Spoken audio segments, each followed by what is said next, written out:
Hello, everyone. Mhm. I'm your host, Shashi, with you all on Women Dialogues to create more voice for women and by women. And today's our guest is connecting with us from North Carolina, USA, Camille. She is the founder and host of the e-sport with Camille and podcast and podcast. And she is very famous and very much active in the media and in film industry.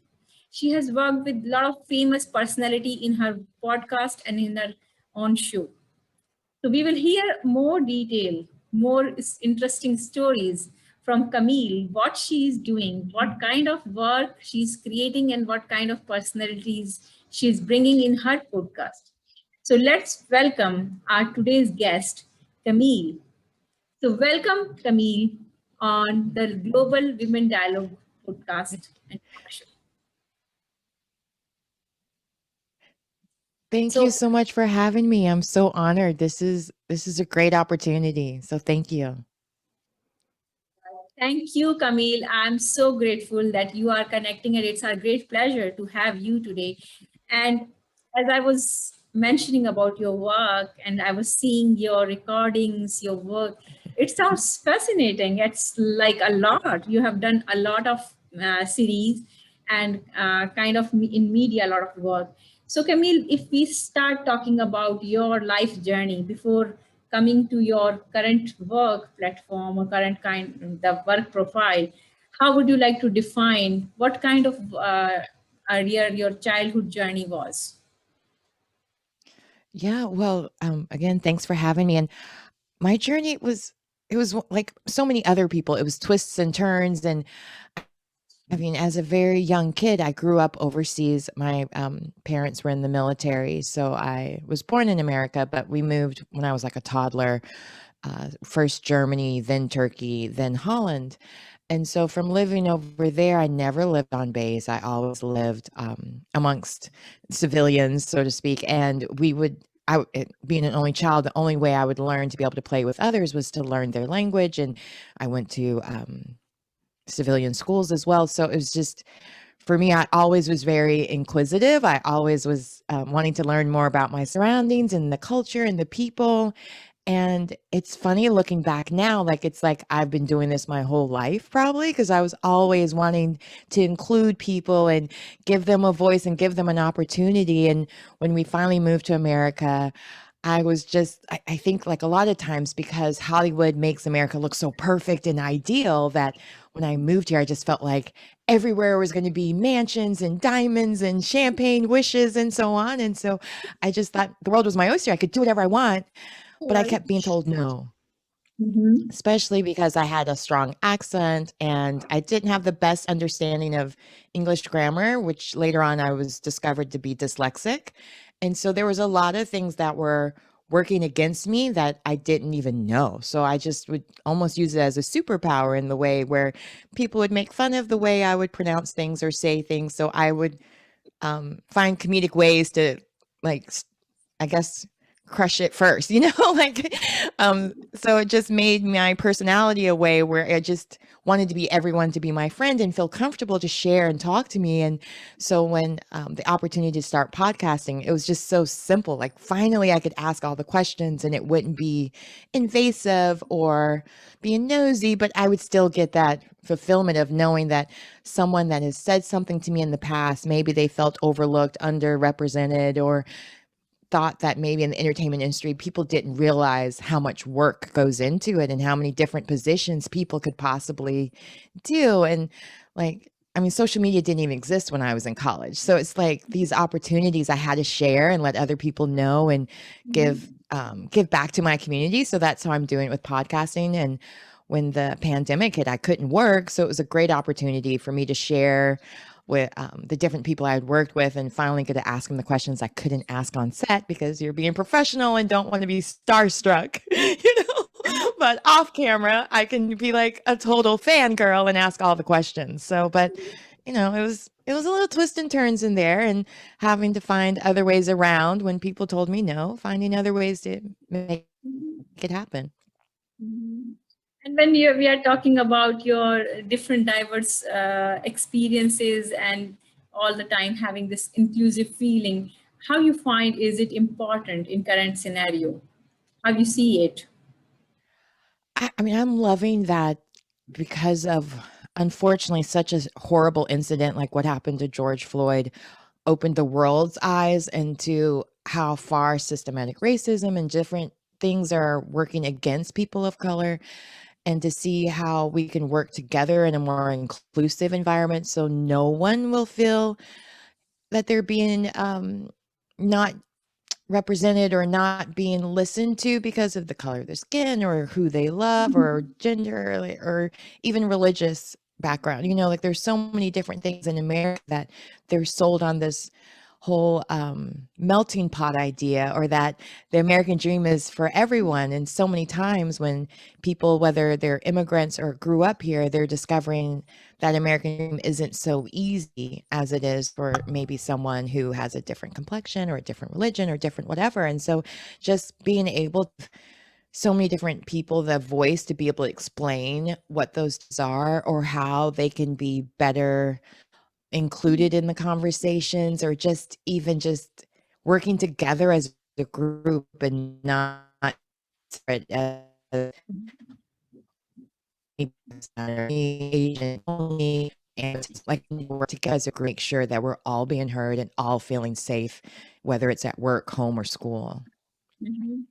And when we are talking about your work, which is it's kind of giving voice to the voiceless, or maybe giving more representation by asking such questions, like as always you mentioned, like always you have curiosity, you have interest to connect, to ask question. How you find it? It is you know, kind of giving a platform, kind of giving a voice to the other people. How you find that?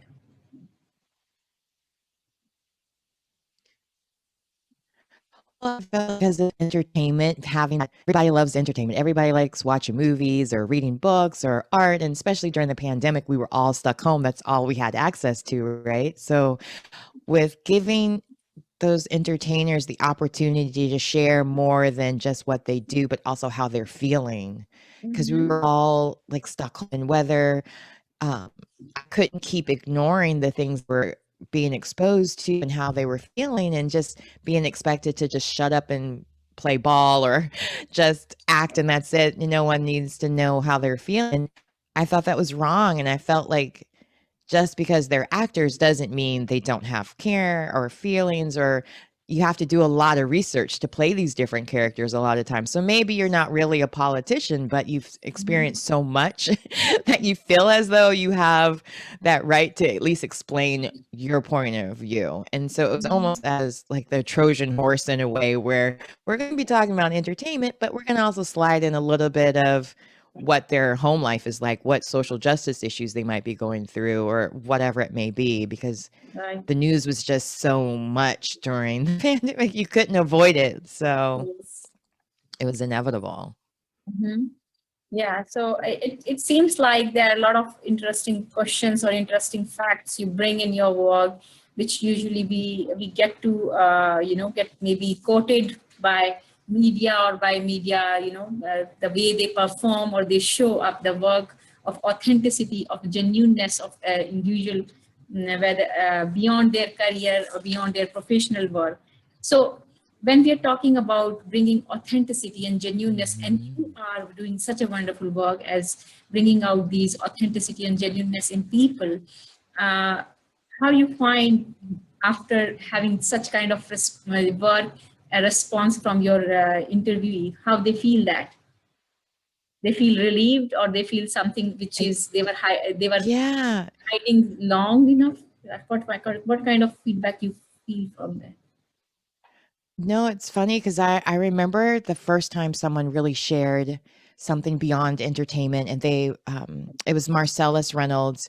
He's the author of oh gosh, it's such a long title, but he's an author, he's a host, he was on Big Brother, he's everywhere. He's the fashion police guy as well. Well, he was on my show, and although he's known for being so jovial and just elegant. Everything he talks about is just fashion related. He had a moment where he was explaining because of his own brother not accepting his sexuality, not having a relationship with him. And so his brother daughter was in the car when one of the men that was shot by a police officer, she was in the car. She was the one that was consoling her mom about it's going to be okay and so on. And that was his niece. And he had no relationship with them because of it. And he, just like with everyone, had to see it on. And he had never before. And I jokingly said, I'm not the Barbara Walters type. I don't want people crying on my show. I want people to feel better. Right. But he felt so relieved to finally share that moment. And I feel like today being the first day of Pride Month, you just don't think about how much people are still within their own families even being shunned for things just for loving someone that they have no control over. So when that opportunity came to me, I didn't want to take advantage of or exploit it because it was such an emotional moment, but at the same time, there are people who may feel invisible or hurt by family, that reckoning that they can be okay, they can still be successful, they can still be a whole person, but there still be times when you might feel sad that you don't have that relationship with someone that you Yeah. wish you did, but because of toxic reasons, you can't. Yeah, that sounds like something And it gives you really permission too kind to of be like, I getting. don't need to do that. Yeah, it's something in very unique way when we are talking about working in such kind of field where you are not only creating but you are really helping individuals beyond all other kind of media, all other kind of show offs, or these we call shows and all, because here you are talking one to one and you are talking about their life, their experiences. So Camille, when we are talking about your work, you are doing all such work. How you find being a woman? Was it easy or was it challenging, beyond your inquisitiveness, beyond your feeling to connect or questioning Yeah. kind of curiosity? How you find being a woman to start such work? So my daughter suffers with it. Well, I wouldn't say suffers, but she has a kidney condition, and I remember Mm-hmm.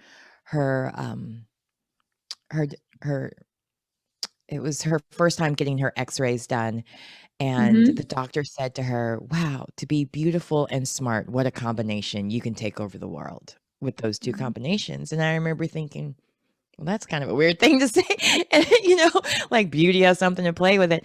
But it's interesting that there is a privilege to that where people will automatically want to hear you, just listen to you. They may not pay as much attention to someone that doesn't put as much attention to their appearance. And I think that's wrong because, it's not everyone. I mean, it's genetics game, right? So I felt kind of like, in some ways, like I have no control over my looks. I don't really like taking compliments sometimes for my looks. I'm like, well, I work in the beauty industry. What did you expect me to look like? Like I kind of feel like that sometimes. But Mm-hmm.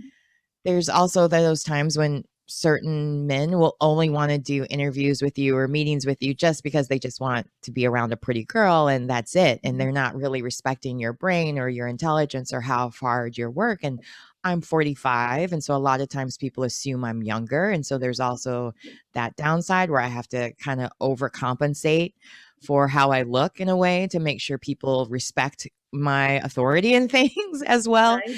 Yeah. And I realize that there's privileges to it that some people exploit and will use in battling of the eyes or whatever. And I'm not one of those girls, but I understand that you have to use what you got to get where you need to be, but it's just a dangerous game to play sometimes, Mm-hmm. especially in Hollywood, because you hear about the casting couches and certain things, and you just don't really want to put yourself in a position that could possibly backfire.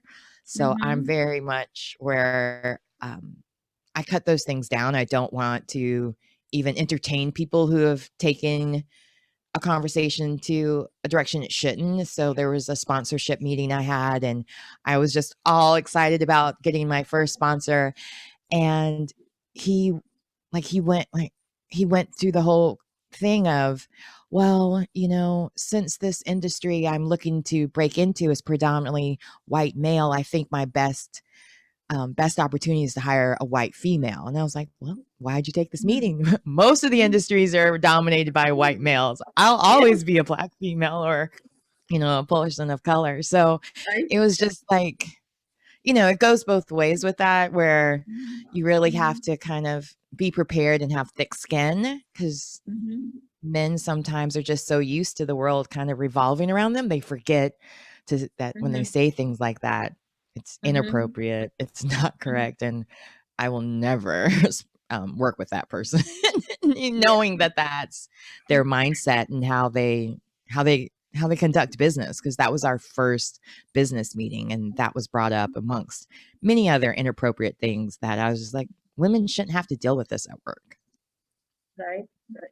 So when you're bringing a lot of very important issue, when we are talking about all our work, our this media work, and working with different class, people, race, ethnicity, culture, and all economic strata, and when you find still there are some kind of these issue are about color of skin or people of color, or how far you see this Hollywood and all we where we are talking about work it has gone from, or did they are learning something out of, because still the representation is very much in majority when we are talking about this, you know, is Yeah, very it's much still, I dominate mean, with. yeah, I mean, it's still male dominated. It's still um, predominantly that way. I mean, the population is still just not being Mhm, represented properly in Hollywood, but I think that they're making an effort, because we mhm, saw what happened with the Hollywood Foreign Press with the Golden Globes. Like NBC's not even airing the Golden Globes because of their lack of representation. And mhm, we see it time and time again with different designers. Every time they accidentally do some cultural appropriation, whether it's Dolce & Gabbana doing things mhm, against Asia, or, like, they're learning that it's going to cost them to make those mistakes. So I think they're really learning that women of color and grabbing more people that represent the actual audience that they're trying to reach will do a better job, because they're not going to be offending people. And I don't think a lot of those companies are intentional. Like, they're really trying to do those things. They're just unaware and tone deaf. And Hollywood, New mhm, York City, Milan, all of those, they're very much in a bubble where you're surrounded by the same kind of people and like-minded, and so you're talking in a different language, because on mhm, set things are very much like, oh, we need more color because it looks very white in a scene. Like, it's just that simple, like yeah, they're not trying to be racist about it. They're just like, oh yeah, that looks all white, we might want to throw in some more color, and at first, when you hear things like that, you're like, "What? You can't just say things." But it's just that visual, like they're just mhm, talking in the same way an artist would talk about a canvas, in that way, where they're just like, "Ah, there's nothing but white space on my canvas. I need to add in more design and color and so on." So texture. And I think in order to really represent all people, you have to use more colors, more strokes, more opportunity for people to see themselves.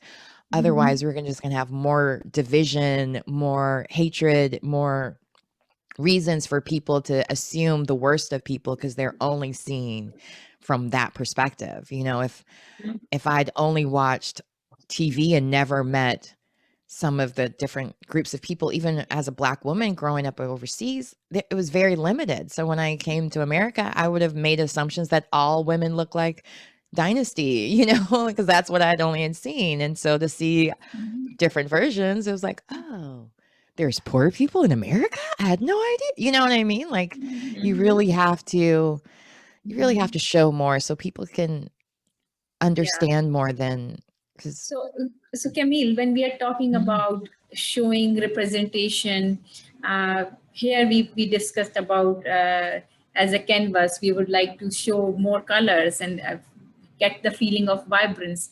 How about when we are talking about showing more color in terms of uh, bringing more women? How you find that? Is it getting into this direction? Because I just maybe it's my understanding, or maybe just I would like to share with my audience, because you work in this industry, and what is your observation, how you see how much women in media they really get representation. Well, It's slow moving, I will say, because I mean, you can look on your news today and see how many anchors are male or female, Yeah. and you can see how many field reporters and so on. But the problem is that the industry isn't very it's not I mean, it's not the easiest for moms. Just Yeah. put it out there. Like the balancing Mhm. act of being a mom Mhm. and working, it's really hard when you have children, especially during the pandemic when a lot of moms were they were responsible for the education for their children as well. And so when you put all that on top of a, all these women and not giving them the opportunity of a more flexible schedule, then Mhm. it's an industry that's gonna be without women. Like, if you're not gonna be considered the fact that they're gonna need childcare, they're gonna need Yeah. time off for sick children, and so on, like, when the industry doesn't give those opportunities, they also put all of that responsibility on women from the very beginning. We should have paternity, time off as well. Like, fi it takes 2 to make a baby, it takes 2 to bond with a baby, and so if Yeah. it's always put on the woman from the very beginning, then how are we ever gonna have that balance? When Yeah. Yeah. like, even on red carpet, when they're interviewing, they're always asking women how to balance it because we're all trying to learn still, like, "How do you balance it?" Because we Mhm. do have more on our plate than men do, and when we start asking those men those same questions, maybe they'll start realizing, "Oh, wait, Mhm. there is a deficit there. Women need this more time as well," and given that opportunity where they can Mhm. share the home responsibilities, and media doesn't really allow that when you have to go to breaking news at 2 in the morning, 3 in the morning, 6, or whenever it might be carpool or bedtimes or however. It's draining because you have to make a Mhm. choice, family or work first sometimes. So when we are talking about it, we always say media play a very important role to bring change in society, in culture, in environment, by creating, as a playing as a very salient feature, a very important role to create awareness and get awareness in people and in in masses. Why we are lacking to talk about such kind of issues and bring those issues in media where not only media, even the other industry, they can get aware as well. Because as we know, this issue is not about only just media industry or in film industry, where we know this, you need to have such a schedule, but you need to know that these are the priorities and these are kind of things we need to bring in our work cultural environment. Like, okay, as a female they should be, or as a male they should be. How they can bring that, why we are still lacking to get this kind of talks, this kind of shows, this kind of representation in media, where we can create such kind of understanding and awareness. Because as my understanding, I worked and I feel even in education sector, if female are having work, or they are at same time mother, they don't get any vacation or any leave or any kind of even forget about vacation, just as a maternity leave. There is no such concept. So how we can develop that kind of awareness, how we can bring that into the system, that this is important. Um, yes, to everything. It is so important. I know for myself, when my daughter was born, I had a C-section, and my husband Mhm. was only allowed 2 days off during that Mhm. time, and I was in the hospital for 4 days. So we had to schedule her to come on a Thursday so Mhm. he could have Friday and Monday off to bond with her in the weekend.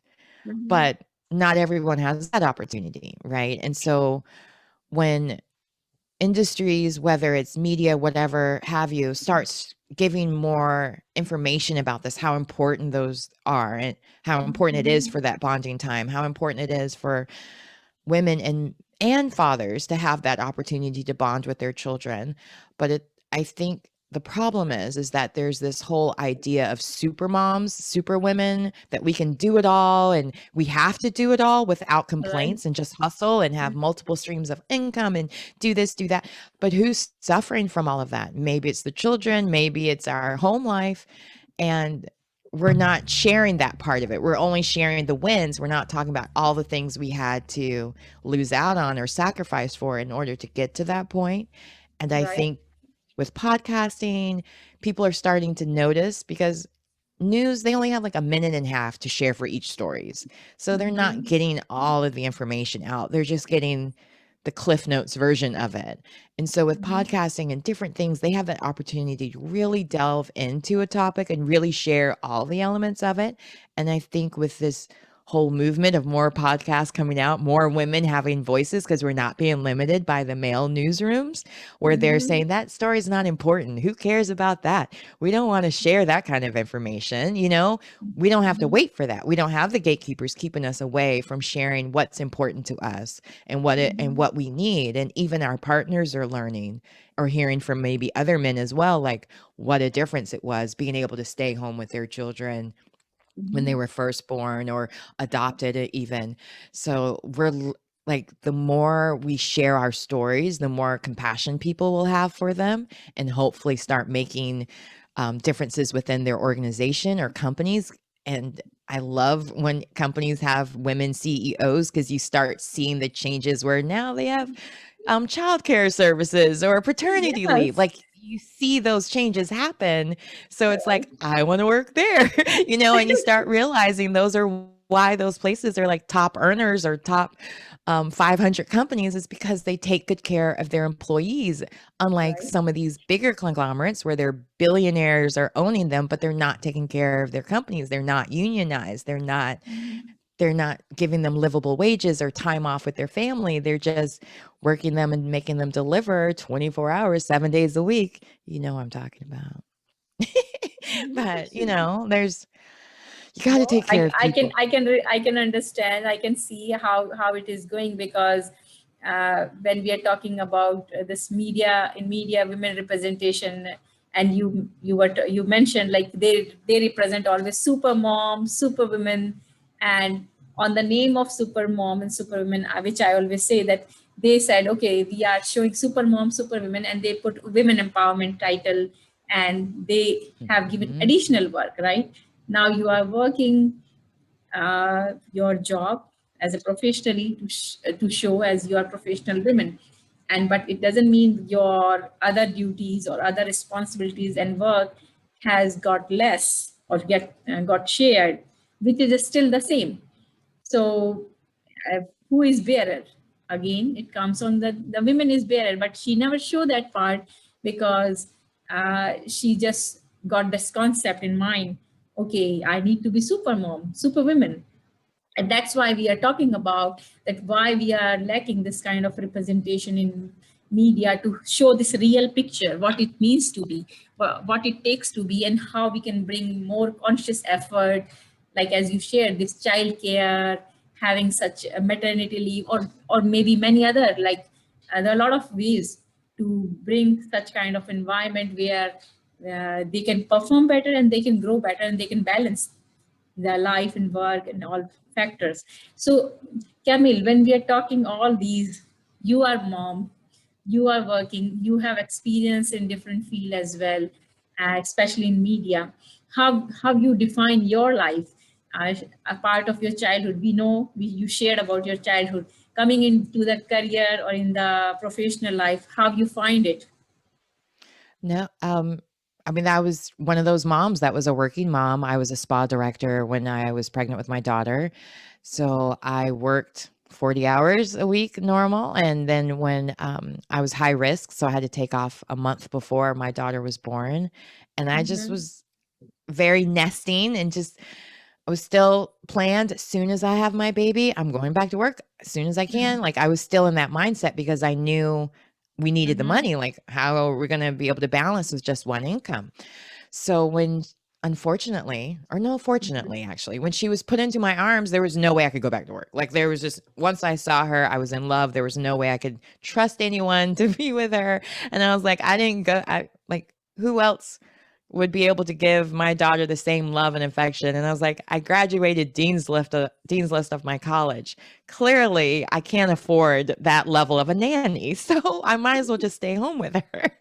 And we made a lot of struggles. It was financially, it was a lot of sacrifices, a lot of things I wasn't able to do or go. And thankfully, the entertainment industry was one of those things I could still do and feel like a stay-at-home mom still. Like, I was able to Mhm. put her first and my Mhm. family first, and that was important because I had to deal with my mom being diagnosed with breast cancer and being able to be her caregiver during that. I'm an only Mhm. child, so that was all on me as well, and I was able to bring my daughter with me everywhere I went, even Mhm. to work during that time when I didn't have a sitter because my mom wasn't feeling well and so on, and so I was lucky in that sense that I had financially the ability to stay home and make my family my number one priority, but most women don't have that opportunities, Mhm. especially women of color, because we're usually the breadwinners in our homes. Mhm. So that meant that I felt like I had to represent for all in that sense. I joined PTA, I joined everything. I was in ESL, I was there all the time at school. And not just in my daughter's classes, but in other classes as well, just to give back, to feel, because I know what it Mhm. felt like being a spa director, and most of my employees were women and a lot of times moms, and they would live paycheck to paycheck or count on the tips. They couldn't always make it to parent teacher conferences or to every fundraiser and so on. So I didn't want them to feel that guilt either. So I would send pictures to my friends from the events and so on, so they felt more included. And Mhm. I think that's important to have that kind of a village where maybe you can't show up, but you have someone that will, that's like you're tethered to in a way, that because Mhm. we can't clone yet, Mhm. but we can maybe have that opportunity to be sisterhood to each other, even brotherhood, because I have some dad friends that I can call at a moment's notice, be like, hey, you want to do a play date or whatever I needed. I had those Right. opportunities. Right. But and I think for women, we have to really find that those women that are our mom friends, our work friends, and our life friends that we can always count on to help us through Mhm. those moments. Having Mhm. multi-generational friends is good too, because you can hear from grandmothers how they did it, how grandma, because they did it without iPads. So you know what I mean? Like, we can all gather some knowledge on how to do this Right. women That's so thing true. easier, because Yeah. I think for our parents' generation and beyond, they didn't talk. They had so many other things that they were struggling with, whether it was segregation or Jim Crow or just being first generations and so on. So now that we have the opportunity to really carry on and keep this momentum going of making the world a better place for everyone, why not? And one of those greater things is really supporting mom. That's really interesting, Camille. And when we are talking about, especially how, as a woman, how you balance and your work life approach, how you modify your work, and you carry along your all the things. Whereas you made it very clear the point that my daughter will be the first priority. So when we are talking about it, daughter and mother, this relation is itself very beautiful. uh, we talk about challenges, and now we want to talk about some fun moment. What Mhm. kind of fun moment, or maybe something funny you had? We all have a lot of fun moment, but maybe something which you feel like, oh, that was, I was never expecting that, and it happened. Well, it's funny when you said that. The first thing that popped in was I always throw huge birthday parties for my daughter because I'm a January birthday. Everyone would forget it for the most part, or it was like the weird holiday. School Because would just yeah. start. So it was just really boring birthday parties I had most of my life. Like, it was just me and my parents for the most part. Or I Once can school remodify started. your thinking just now, interrupting in between. Maybe all people are celebrating, because that's what always I say. Because one of my cousins, she has birthday at 31st December, and I Yeah. always say, Yeah. because she feels like, oh, nobody's bothered, everybody's enjoying. I said, no, see, everybody's celebrating their own way your birthday. Exactly. So my daughter's birthday is like the week after 4th of July here, which is like a Huh? huge fireworks display event here. So we'll do that together. And then like make a whole week of just celebrating her birthday and then the big party the following weekend usually.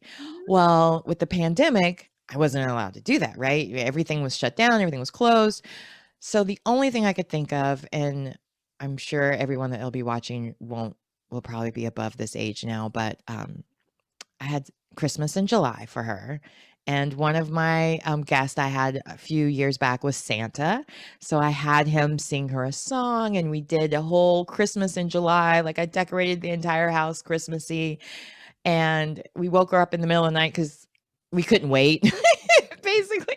And so she came down, and it was like the coolest birthday ever. She stayed up till 2 o'clock in the morning, getting all of her presents together and reading all of her Christmas cards she received from all of her friends. And it was like I was really just not knowing how to make something special, and just was able to in a pandemic in a way that I wouldn't have been able to if I didn't do my podcast in a way, because I wouldn't have Santa's number on my phone, like homie's in the North Pole. He's a little busy during this time making toys, right? But just like things like that just really made for moments where you could make special moments for your children that was work related at the same time. Like if I didn't have this job, I wouldn't be able to do this. And this year I get a great opportunity again with from doing the show. I've made really good friends with an HGTV host, Jennifer Farrell, and she's opened up her home for my daughter to come and hang out and see how constructions work, because she loves playing Roblox.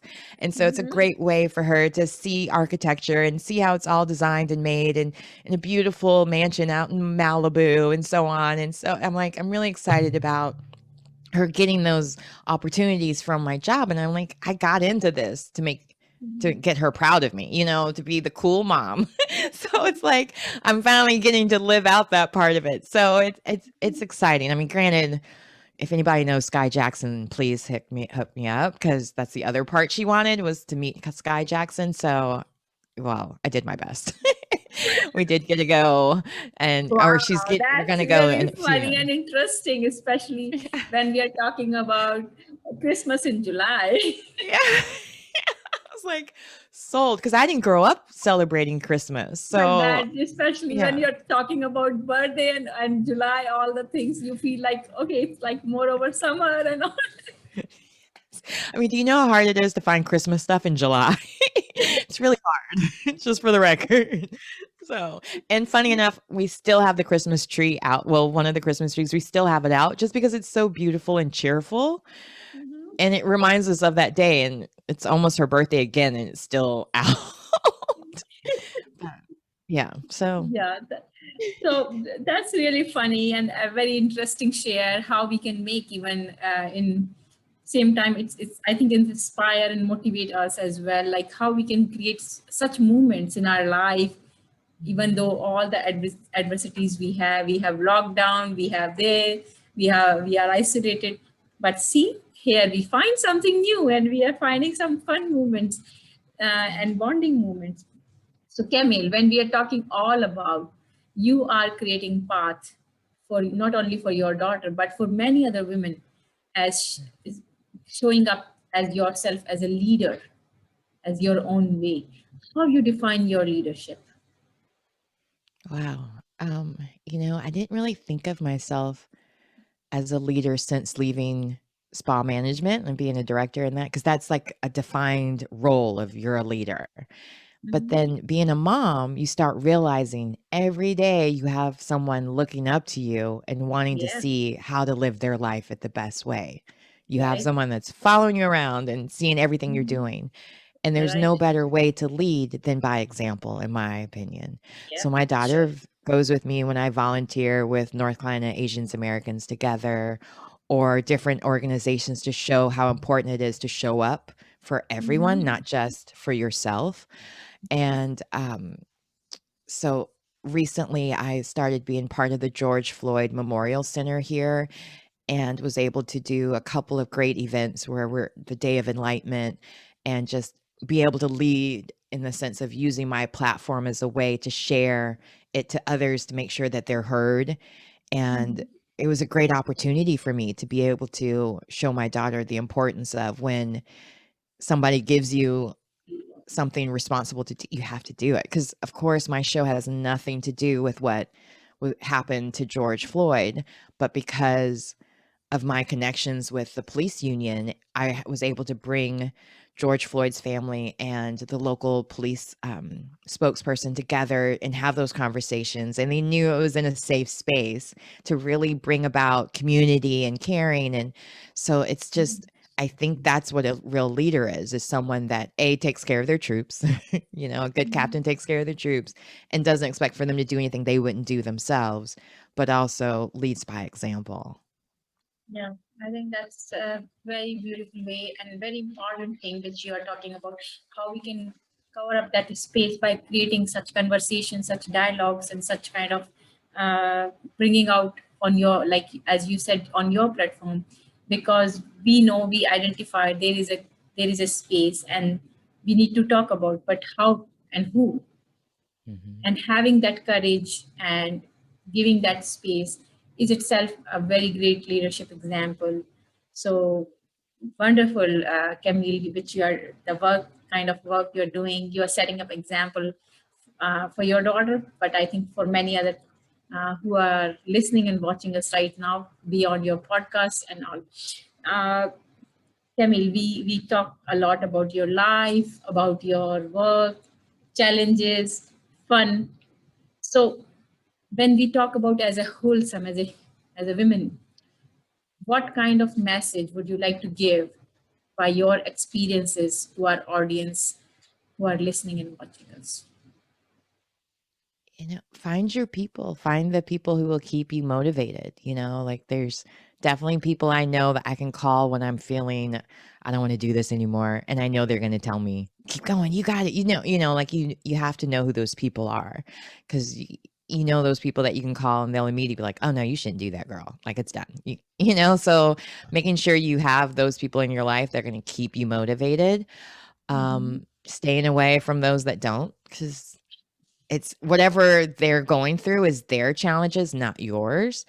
Mhm. And discovering really doing self-reflection to find out where your deficits are and trying to fix those. Because I'm one of those that I'm always learning. I'm always trying to show up as the best version of myself every day, every hour, and I reflect on those mistakes. I notice when I don't meet my goal for the day, or if maybe I made a mistake and overstepped or was emotional. I own it. I Mhm. call and make, I own up to it. And Mhm. so it's like it's okay to be human and to accept responsibilities for your mistakes as well as your wins, because it takes both to get to where you need to be. And I I did when the pandemic first started, I did a speak a long time ago about failing fast because the faster you fail through things, the quicker you know what not to do. You learn really quickly sometimes, so don't be scared of failing. Because Right, I mean, when I started my show, I didn't know how to edit videos and right. stuff. Now I know how to edit videos, and I felt it was Yeah, important for me to not be able to do anything, or it was important for me to learn how to do everything I would expect somebody else to do for me to that standard. So if I hired someone, I know that it can be done because I did it. Like I don't want to ever do anything that I can't. I don't ever want to ask someone to do something for me that I would be willing right. to do back. Yeah. So when we are talking about find your people, we Mhm. are here connecting people, inspiring and motivating. You are also one of the great, by your podcast, you are creating and inspiring and motivating people.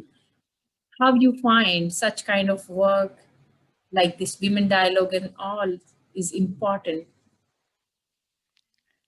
So I have Google alerts for a lot of different things that interest me.